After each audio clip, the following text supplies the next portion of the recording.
महामानव बाबा साहब अम्बेडकर द्वारा लिखित पुस्तक हिंदू धर्म की पहेलियाँ पहेली संख्या 17 के बारे में हम परिचर्चा करेंगे। इस पहेली का शीर्षक है चार आश्रम, उनका कारण और परिणति। समाज को चार वर्णों में विभाजित कर डालना ही हिंदू समाज की एकमात्र विशिष्टता नहीं है। आश्रम धर्म भी एक अन्य है, फिर भी इन दोनों में एक अंतर है। वर्ण धर्म समाज के संगठन का सिद्धांत है, दूसरी ओर आश्रम किसी के व्यक्तिगत जीवन को विनियमित करने का सिद्धांत है। आश्रम धर्म के अनुसार व्यक्ति का निजी जीवन चार चरणों में विभाजित किया गया है: ब्रह्मचर्य आश्रम, गृहस्थ आश्रम, वानप्रस्थ आश्रम और संन्यास आश्रम। ब्रह्मचार्य का सरलार्थ और भावार्थ है अविवाहित स्थिति। इसका भावार्थ है गुरु के पास विद्या अध्ययन करना। गृहस्थ आश्रम का अर्थ है वैवाहिक और पारिवारिक जीवन। संन्यास का तात्पर्य सांसारिकता का परित्याग, ये संसार के वितराग की स्थिति है। वानप्रस्थ आश्रम गृहस्थ एवं संन्यास के मध्य की स्थिति है। इसके अधीन ही समाज का अंग होता है, किंतु समाज से दूर होता है। इसके नाम के अनुरूप अरण्य निवास करना होता है। हिंदुओं की मान्यता है कि समाज के कल्याण के लिए वर्ण धर्म की भांति आश्रम धर्म का पालन भी अनिवार्य है। वे दोनों को संयुक्त नाम देकर वर्णाश्रम धर्म कहते हैं। ये दोनों मिलकर हिंदू समाज की कठोर मर्यादाएं निर्धारित करते हैं। इससे पूर्व कि हम इसके तात्पर्य, विशद स्वरूप और इसकी उत्पत्ति पर विचार करें, ये ठीक रहेगा कि हम आश्रम धर्म को समझ लें। आश्रम धर्म दिग्दर्शन का साधन है।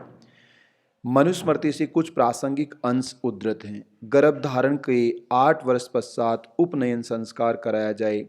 क्षत्रिय का गर्भ धारण के 11 वर्ष बाद, किंतु वैश्य का 12 वर्ष बाद।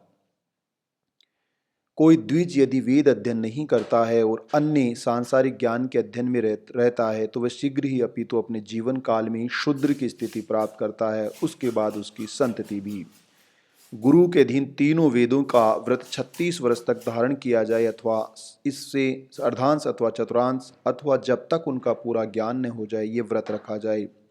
जो उचित क्रम से 3 वेदों अथवा 2 अन्यथा एक का भी अध्ययन बिना नियमों उल्लंघन कर लेता है वह गृहस्थ आश्रम में प्रवेश करे। विद्यार्थी, गृहस्थ, एकांतवासी और तापस, इनकी 4 स्थितियां हैं। इन सब का उद्गम गृहस्थ है, किंतु सभी कोई भी नियम जिसका विधान अनुकूल पालन किया गया हो ब्राह्मण को उच्च स्थिति प्रदान करता है।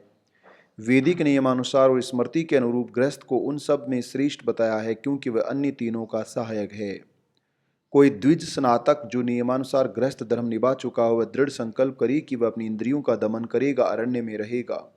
जब कोई गृहस्थ ये देखे कि उसकी त्वचा में झुर्रियां पड़ने लगी हैं और उसके बाल पकने लगे हैं और उसके पुत्रों को पुत्र हो गए हैं, तब वह वन को प्रस्थान करे। परंतु इस भांति अपने जीवन का तीसरा भाग वनों में व्यतीत के उपरांत चौथेपन में वह सभी सांसारिकताओं का परित्याग कर तापसी का जीवन जीवे। तापस रूप में जो क्रमों से चरणों में यज्ञ पूर्ण करके इंद्रियों का दमन करके क्लांत हो जाता है वह मृत्यु उपरांत सुख भोगता है। जब वह तीनों ऋणों से उऋण हो जाता है तो मोक्ष के लिए सुरती लगाए। जो उऋण हुए बिना मुक्ति चाहता है उसका पतन होता है। नियमानुसार वेद अध्ययन, पवित्र विद्यानु पुत्रवान होकर योग्यता अनुसार यज्ञ करके वह अपने ध्यान मोक्ष पर लगाए। कोई द्विज जो वेदा अध्ययन बिना पुत्रवान हुए बिना यज्ञ के बिना मोक्ष चाहता है उसका पतन होता है। इन नियमों से स्पष्ट है कि मनु के अनुसार आश्रम धर्म के 3 रूप हैं। पहला यह कि शूद्रों और महिलाओं के लिए आश्रम धर्म नहीं है। दूसरा कि ब्रह्मचार्य अनिवार्य है, ऐसे ही गृहस्थ, वानप्रस्थ और संन्यास अनिवार्य नहीं है। तीसरा यह कि इनका निर्धारित क्रम से पालन किया जाए, पहले ब्रह्मचार्य, उसके बाद गृहस्थ, उसके बाद वानप्रस्थ और चौथा संन्यास आश्रम। कोई एक को लांघकर दूसरे आश्रम में नहीं जा सकता है। व्यक्तिगत जीवन में नियोजित अर्थव्यवस्था के लिए बताई जाने वाली इस आश्रम प्रणाली पर विहंगम दृष्टि डालने पर कुछ सवाल उत्पन्न होते हैं। वेदों के संदर्भ में आश्रमों का सिद्धांत अज्ञात है। वेदों में ब्रह्मचारी का उल्लेख है, परंतु ब्रह्मचार्य को जीवन का प्रथम और अनिवार्य सोपान बनाए जाने का कोई प्रसंग नहीं है। ब्राह्मणों ने व्यक्तिगत जीवन में ब्रह्मचार्य को अनिवार्य क्यों बनाया, आश्रम धर्म के संबंध में पहली भ्रांति है। दूसरा प्रश्न यह है कि मनु ने व्यक्ति के लिए एक ही क्रम में आश्रम प्रणाली क्यों रखी। इसमें संदेह नहीं रहा कि एक समय ऐसा था जब कोई ब्रह्मचारी तीनों में से कोई सा भी आश्रम अपना सकता था। वह गृहस्थ बन सकता था अथवा गृहस्थ बने बिना सन्यासी भी बन सकता था। यह तुलना करें कि धर्मसूत्र इस विषय में क्या कहते हैं। वशिष्ठ धर्मसूत्र में लिखा है, 4 सोपान विद्यार्थी, गृहस्थ, एकांतवास और तापस। जिस व्यक्ति ने 1, 2 अथवा तीनों वेदों का अध्ययन विद्यार्थी धर्म का उल्लंघन किए बिना किया, वह जिस आश्रम में जीवन बिताना चाहे बिता सकता है। गौतम धर्म सूत्र क्या कहता है? कोई बताता है वह जिसे वेदा अध्ययन किया किसी भी आश्रम का चयन कर सकता है। धर्म सूत्रों के विचार जानने पर स्पष्ट है कि एक समय था जब गृहस्थ आश्रम वैकल्पिक था। ब्रह्मचार्य के पश्चात कोई वानप्रस्थ अथवा संन्यास आश्रम में प्रवेश कर सकता था। मनु ने विकल्प क्यों समाप्त किया और गृहस्थ को क्यों अनिवार्य बनाया? उन्होंने वानप्रस्थ से पूर्व गृहस्थ को और संन्यास से पूर्व वानप्रस्थ को अनिवार्य क्यों बनाया? गृहस्थ आश्रम के बाद जीवन के 2 सोपान हैं, वानप्रस्थ और संन्यास। प्रश्न ये है कि मनु यह आवश्यक क्यों माना कि गृहस्थ आश्रम के बाद 2 आश्रम रखे जाएं? संन्यास आश्रम ही क्यों पर्याप्त नहीं है? वानप्रस्थ और संन्यास आश्रम के लिए निर्धारित नियम कुछ इतने समान हैं जो असमंजस होता है। मनु ने वानप्रस्थ और संन्यास को तुलनात्मक संहिता बनाई, उसकी सारणी क्या है? वानप्रस्थ आश्रम के लिए नियम या संहिता। खेती द्वारा अर्जित समस्त प्रकार के आहार तथा समस्त संपत्ति को छोड़कर वन में जाने की इच्छा नहीं रखने वाली अपनी पत्नी को पुत्रों के दायित्व में सौंपकर तथा वन में साथ जाने की इच्छा करने वाली पत्नी को साथ में लेकर वन को जाए। पवित्र अग्नि और यज्ञ पात्र आदि लेकर गांव से बाहर वन में जाकर जितेंद्रिय रहे।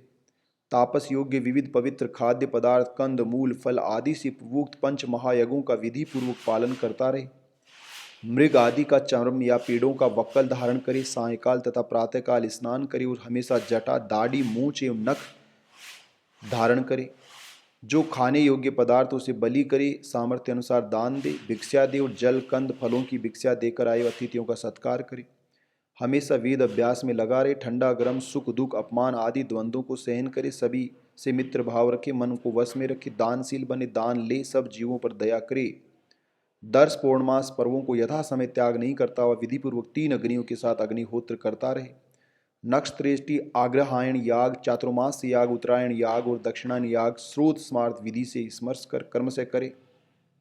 वसंत तथा शरद ऋतु में पैदा हुए एवं स्वयं लाए गए पवित्र मुनियों ने स्फुरस्त उबले अन्न करु को शास्त्रानुसार अलग अलग तैयार करे। वन में उत्पन्न अत्यंत पवित्र और हविष्य अन्य देवों के उद्देश्य वाहन करे। अन्न का भोजन करे, स्वयं बनाए हुए लवण को काम में लाए। भूमि तथा जल में उत्पन्न सब्जियों, पवित्र पुष्प, मूल तथा फल, पवित्र वृक्ष उत्पाद, अरण्य फलों से शोधित तेल का भोजन करे। मधु, मांस, पृथ्वी में उत्पन्न छत्रांक, भूस्तृण, शीघ्र, लसोड़े के फूल का त्याग करे। पुरानी वस्त्र, साग, कंद एवं फल का आश्विन मास में त्याग करे। वन में भी हल से जोती हुई भूमि में उत्पन्न या किसी के फेंके हुए अन्न को तथा ग्राम में उत्पन्न मूल और फल को क्षुधा पीड़ित होकर भी न खाए। अग्नि में पकाए हुए अन्न आदि को खाने वाला बने अथवा नियम समय पर पकने वाले पदार्थों खाने वाला बने। पत्थर से पीस कर दांतों से चबाकर खाने वाला बने। भोजन पात्रों को वह खाने के बाद तुरंत धोए या 1 मास का संग्रह रखे अथवा 6 मास वर्ष पर्यंत समुचित प्रबंध करे। यथाशक्ति अनन को लाकर सायंकाल या दिन में 1 दिन पूरा उपवास करे, दूसरे दिन सायंकाल 3 रात उपवास कर चौथे दिन सायंकाल भोजन करे। शुक्ल अथवा कृष्ण पक्ष में चंद्रायण के नियम से भोजन करे। अमावस्या तथा पूर्णिमा को दिन या रात्रि में केवल 1 बार पकाई हुई यगुका का भोजन करे। वैखानस आश्रम में रहने वाला सर्वदा वेवुल समय पर पके और स्वयं गिरे हुए फल फूल से ही जीवन निर्वाह करे। भूमि पर लेटे टहले, पैर के अगले भाग पर दिन में कुछ समय तक खड़ा रहे या बैठा रहे तथा प्रातःकाल, मध्याह्न काल, सायंकाल में स्नान करे। अपनी तपस्या को बढ़ाता हुआ ग्रीष्म ऋतु में पंचाग्नि ले, वर्षा ऋतु में खुले मैदान में रहे, शीत ऋतु में गीला कपड़ा धारण करे। वानप्रस्थ के नियमानुसार वेतनिक अग्नि को आत्मा में रखकर वन में भी अग्नि और ग्रह का त्याग कर केवल मूल और फूल खाए। सुख साधक साधनों में उद्योग को छोड़कर ब्रह्मचारी भूमि पर सोने वाला निवास स्थान में ममस्व रहित हो पेड़ों के मूल को घर समझकर निवास करे। जीवन निर्वाह के लिए केवल तपस्वी वानप्रस्थियों की यहाँ भिक्षा ग्रहण करे और उनका भी अभाव होने पर वन में निवास करने वाले गृहस्थ द्विजों से भिक्षा ग्रहण करे। उन वनवासी गृहस्थों का भी अभाव होने पर वन में ही निवास करता हुआ ग्राम से वृक्ष पत्रों में या सकारों के खंडों में अथवा हाथ में भिक्षा को लाकर केवल 8 ग्रास ग्रहण करे। वन में निवास करता हुआ ब्राह्मण नियमों को तथा शास्त्र उक्त नियमों का पालन करते हुए आत्मसिद्धि के लिए उपनिषदों और वेदों में कथित वचनों का अभ्यास करे। सन्यासी के लिए संहिता, जिसमें समस्त संपत्ति को दक्षिणा के रूप में दे दिया हो ऐसे प्राजापत्य यज्ञ का अनुष्ठान कर और कथित विधि से अपने में अग्नि का आरोह पर ब्राह्मण घर से संन्यास आश्रम को जाए। जो सब प्राणियों को अभय देकर ग्रह से संन्यास ले लेता है वह ब्रह्म ज्ञानी तेजों में लोक होता अर्थात वह उन लोकों को प्राप्त करता है। जिस द्विज से जीवों को लेस मात्र भी भय नहीं होता, शरीर से मुक्त हुई द्विज को कहीं से भी भय नहीं होता। पवित्र कमंडल दंड आदि से युक्त मौन धारण किया हुआ घर से निकला हुआ उपस्थित इच्छा प्रवर्तक वस्तु में निष्प्रह होकर संन्यास ग्रहण करे। अकेले सिद्ध को देखता हुआ द्विज दूसरे किसी का साथ न करके अकेला ही मोक्ष के लिए चले। लौकिक अग्नि से रहित, ग्रह से रहित, शरीर में रोगादि होने पर भी चिकित्सा आदि का प्रबंध न करने वाला, स्थिर बुद्धि वाला, ब्रह्म का मनन करने वाला, ब्रह्म में भाव रखने वाला सन्यासी भिक्षा के लिए गांव में प्रवेश करे। खपरा पेड़ों की जड़, पुराना मोटा या वृक्ष, वलकल कपड़ा, अकेलापन, ममता और समान भाव से युक्ति लक्षण है। मरने या जीने की चाह नहीं करे, किंतु नौकर जिस प्रकार वेतन की प्रतीक्षा करता उसी प्रकार काल की प्रतीक्षा करता रहे। चमत्कार और शकुन विचार, नक्षत्र विद्या, हस्तरेखा विज्ञान के चातुर्य, विद्यानुशासन आदि के सारे किसी भी प्रकार की भिक्षा लेने की इच्छा नहीं करे। बहुत से वानप्रस्थों यानी साधुओं, ब्राह्मणों, पक्षियों, कुत्तों या दूसरे भिक्षुओं से युक्त घर में न जाए। बाल, नाखून और दाढ़ी मूछ कटवा कर भिक्षा पात्र, दंड, कमंडल को लिए किसी प्राणी को पीड़ित न करता हुआ हमेशा विचरण करे। भिक्षा पात्र धातु के न हो, छिद्र रहित हो, उनकी शुद्धि यज्ञ में चमस के समान केवल पानी से होती। तुम्बा, लकड़ी, मिट्टी, बांस के पास्तियों की स्वयंभूपुत्र मनु ने कहा है, सन्यासी जीवन निर्वाह के लिए दिन में एक ही बार भिक्षा ग्रहण करे तथा उसको भी अधिक प्रमाण लेने में आसक्ति न करे, क्योंकि भिक्षा में आसक्ति रखने वाला सन्यासी विषय में आसक्त हो जाता है। घरों में जब धुआं दिखाई न पड़ता हो, मूसल का शब्द न होता हो, आग बूझ गई हो, सब लोग भोजन कर चुके और खाने पत्तल बाहर फेंक दिए गए हो, तब भिक्षा के लिए सन्यासी हमेशा निकले। भिक्षा न पलने पर विषाद और मिलने पर हर्ष न करे। जितनी भिक्षा से जीव निर्वाह हो सके उतनी प्रमाण में भिक्षा मांगे। दंड, कमंडल आदि की मात्रा में आसक्ति न करे। विशेष रूप से आदर सत्कार के साथ मिलने वाली भिक्षा की सर्वदा निंदा करे, क्योंकि पूजा पूर्वक होने वाली भिक्षा प्राप्ति से मुक्त भी सन्यासी बन जाता। विषयों की ओर आकृष्ट होती हुई इंद्रियों को थोड़ा भोजन एकांतवास द्वारा रोके। इंद्रियों को अपने अपने विषयों से रोकने, राग द्वेष के त्याग से और प्राणियों की अहिंसा से मुक्ति के योग्य होता है। जब विषयों में दोष की भावना से सब विषयों में निश्चय हो जाता है, तब इस लोक में परलोक नित्य सुख मिलता है। इन प्रकार सब संगों को धीरे धीरे छोड़कर सब द्वंद्वों से छुटकारा पाकर ब्रह्म में लीन हो जाता है। ये सब परमात्मा में ध्यान से होता है। अध्यात्म ज्ञान से शून्य ध्यान का फल कोई भी नहीं प्राप्त करता। वेदार्थ को नहीं जानने वाले के लिए यही वेद शरण है, और वेदार्थ जानने वाले स्वर्ग चाहने वालों के लिए वेद शरण है। इस क्रम से द्विज संन्यास लेता है, वही संसार में पाप को नष्ट कर उत्कृष्ट ब्रह्मा को प्राप्त करता है।